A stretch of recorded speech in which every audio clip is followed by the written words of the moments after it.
Edge does have certain programs, but the programs are only a vehicle that leads us to relationship.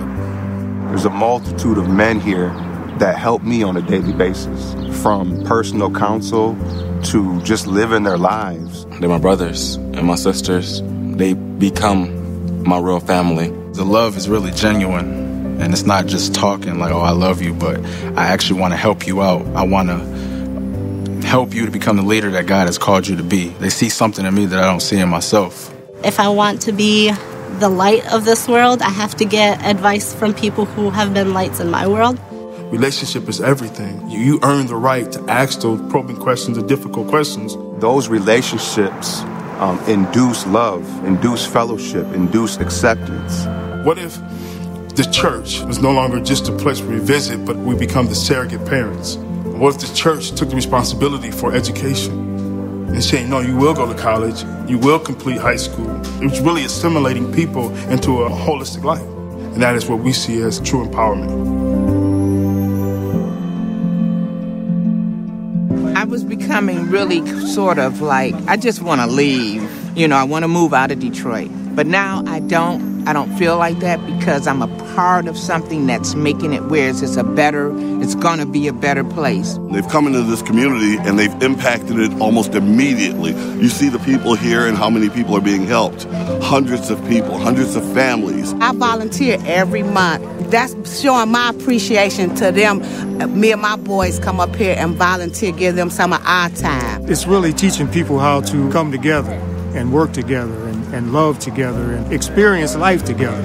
I feel so good to know that I'm helping. I had people say, Mark, I've been on the receiving end of 40 years of receiving. This is the first chance I've ever had in my life to give. They actually got integrated with the people in the community. You know, they involved in people's lives.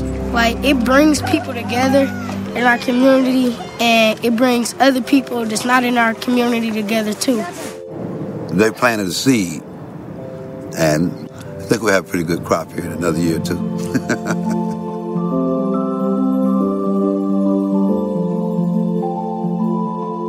It's small relationships. It's relationships that happens when we find out that a group of kids wants to learn how to play the drums or play the guitar, and we connect people from the church to the kids that want to learn, and together the lives are transformed. We just felt God was saying, this is the time you need to move here, and to move here for the purpose of getting involved. So being able to live close to kids like Mimi and having time to hang out, and then we can just walk the dog together, we can just do life together because we're here. You know, God calls us to be reconciled to one another, not to be separated. And there's so many things I can learn from and grow from just from being in a relationship with people here. When you choose to be a part of a group of people that are united in faith and that are united in purpose, there's something just wonderfully freeing about that. I think I'm passionate about intentional living because I feel like that's the best way to do ministry, which is if you care about community, then you got to be part of the community. It's fun with Becky, and she like the best friend ever.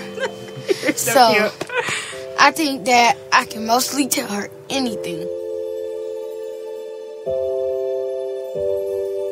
We asked every person who wanted to join the startup team if they'd be willing to move into the target neighborhood and build relationships with neighbors and really invest in the neighborhood.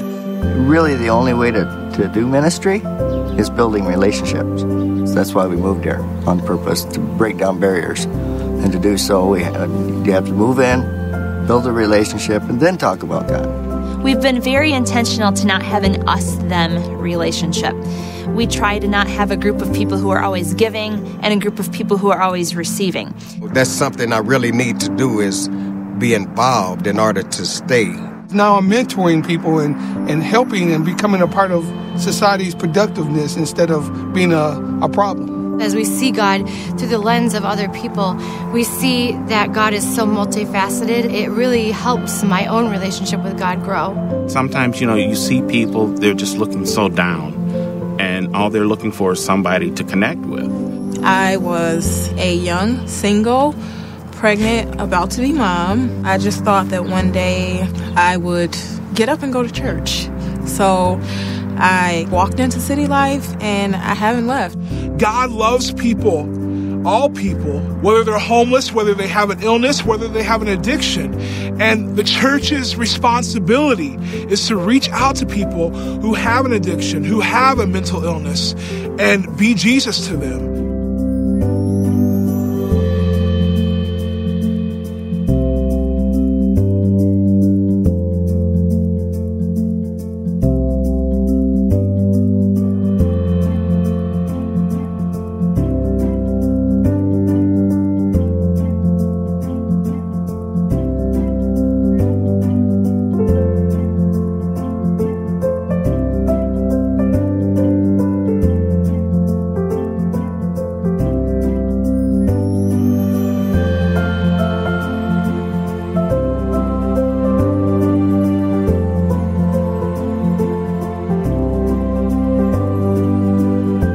Join us in taking grace to new places.